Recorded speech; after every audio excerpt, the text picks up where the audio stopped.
the calls. You'll eventually get the 20% back. That Silver Connect card is going to pay her co-payments. Remicade, I believe, is an injectable, and her hospitalization co-payments. And tell them to turn his Part B on.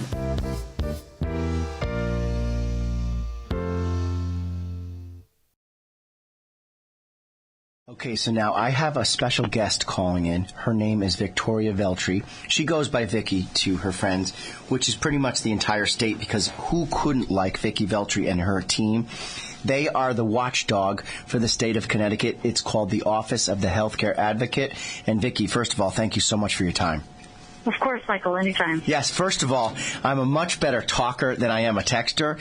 What I was trying to politely say last night is like, oh, great, I'm so psyched you have time for me. I sent you that text before the last time you called in, and I'm so sorry if it came across as like some jerky kind of thing, because I love you. I consider us friends and colleagues, and you're like, okay, what's that mean, smart ass? So I'm sorry about that. I feel the same way. We worked together now for a while. Symbiotic. Really important issues. Yeah. Okay, so let's cut right to the chase. We'll give the phone number for the Office of the Healthcare Advocate after, but there is some major turmoil going on. First of all, from the bottom of my heart and from Napoli Foods, from all of my large clients that were panicking when half the state was going to be shut down, Anthem Blue Cross Blue Shield and Hartford Health Systems, or Hartford Health Care, I call it, you almost single-handedly, I've already heard through the grapevines, was pushing so hard to get that contract signed.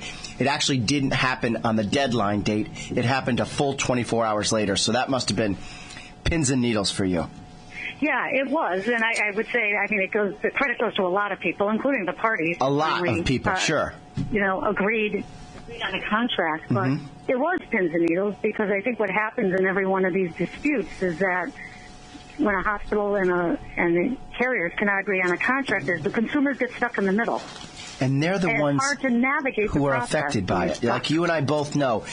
It's contracts, it's dollars. What it really means is they're fighting over reasonable and customary dollars. The doctors have to bill a larger amount just to get what they're actually due. So Hartford Healthcare is growing by making acquisitions of other, such as Bacchus, such as Midstate. And they're feeling that they've aligned with Memorial Sloan Kettering, so they've got some pull. Now they're telling Anthem, which is owned by WellPoint, we need you to come up on your reimbursement rate.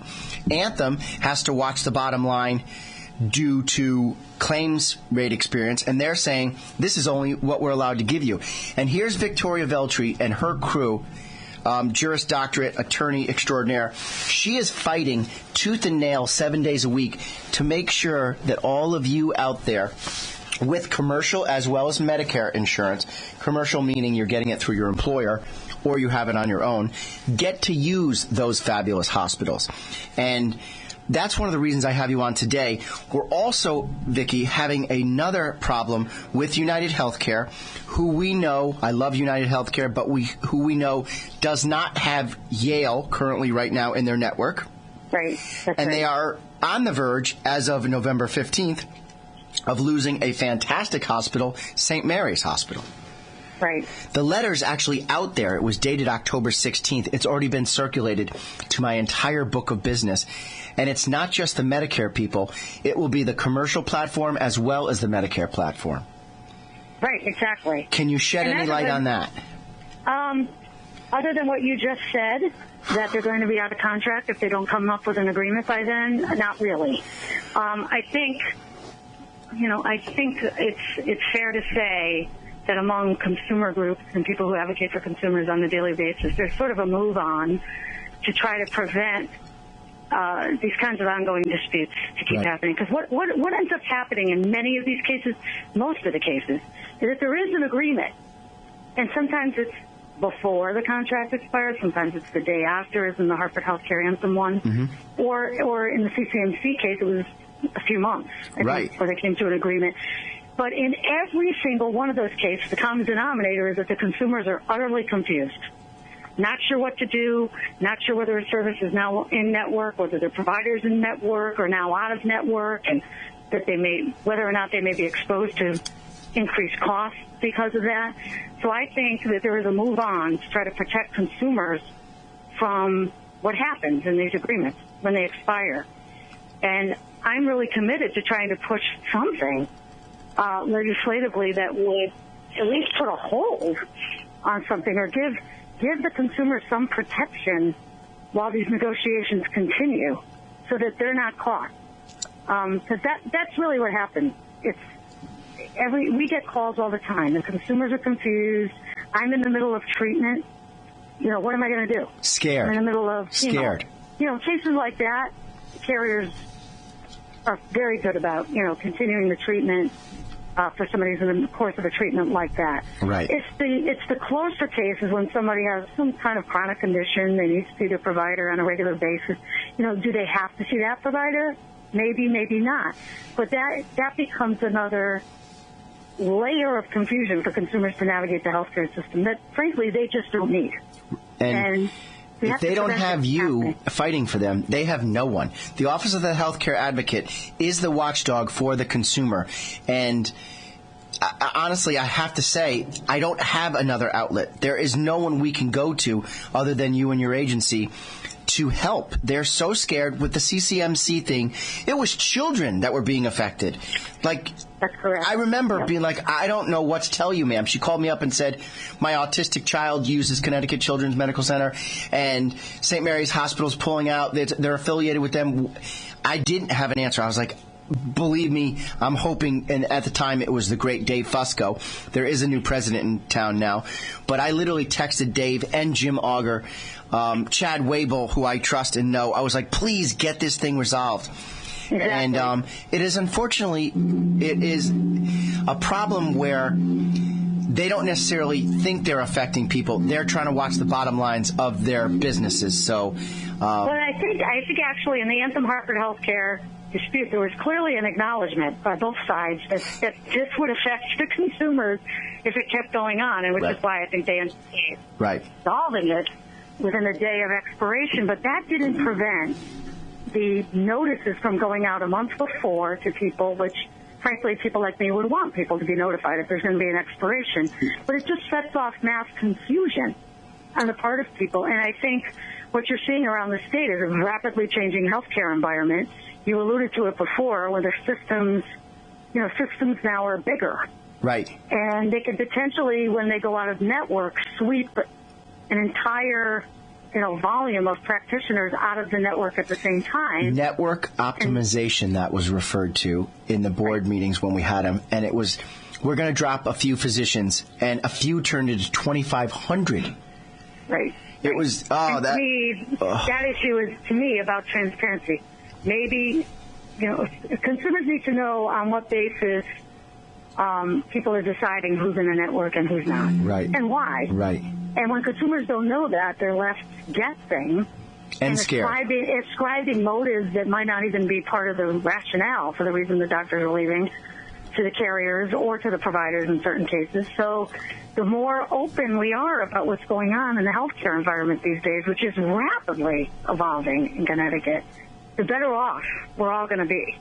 But leaving consumers in the lurch with these contract disputes is just not acceptable. Well, that's why you have my full dedication. Any kind of committee you need me to be on, you got it. Because as my show represents, I'm for the people. I definitely get paid by the carrier, but my job is to help the clients that come into my office. Exactly. Right. And it's in everyone's interest, the providers and the carriers, to make sure that the consumers are being benefited through, their insurance policies. There's no question. So I think that, our role is incredibly important to make sure that happens, as is yours. Right. But you're a lot more important than I am. I'm just local Waterbury guy. You're state. Does anyone out there have an immediate need they would need Victoria Veltri for? We have her for one more minute.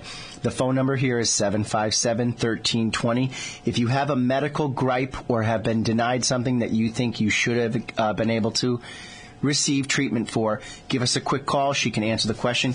If not, I'm going to move to the final and last thing. Hopefully this is not going to happen. If there's any administrative change in the Capitol, your job is safe and sound, correct? I am appointed through April of 2015. Thank God. So I believe that should be not a problem until then, and then there will be another process. Well, and then you'll be running for governor because the Office of the Healthcare Advocate, honestly, you're so intelligent. You've got a great personality. You're good on TV. I always watch you. I'm like the nerd that watches those Connecticut. I myself was on a task force with Natasha Pierre, and the cameras were on. And it was just natural. It was like being in the studio here. So exactly. It's nice. Right, and Natasha's a very good aide. We work together very well. Extremely intelligent woman. Permanent Commissioner of the Status of Women, by Absolutely. the way, the audience. She's a very strong advocate for women's issues, and we try to work side by side on lots of things. Yes, I couldn't agree more. She has swayed me on so many topics. I went into that commission thinking I'm voting no on all these things, and I didn't vote no once because, you know what, women do a lot more caregiving than us men do for the seniors. They give birth. There's just a much more advocate that the women do that the man really doesn't. Yeah, well, they tend to make most of the health care decisions in families. Right. And that's the reason you need women to be involved in health care policy making. And it was important that I understood their points of view. I said, wow, you're right. And I haven't given birth. I watched when my mom died. I cried my eyes out. But, I was lucky enough to be the youngest of four with the business in my name. For someone that works for an employer, the employer is not going to be too copacetic with that individual taking time off to care for their loved one. And that was really what the task force was all about. Right, the family medical leave. Right. Yeah, we're talking about the family medical leave policy. Yes. Right.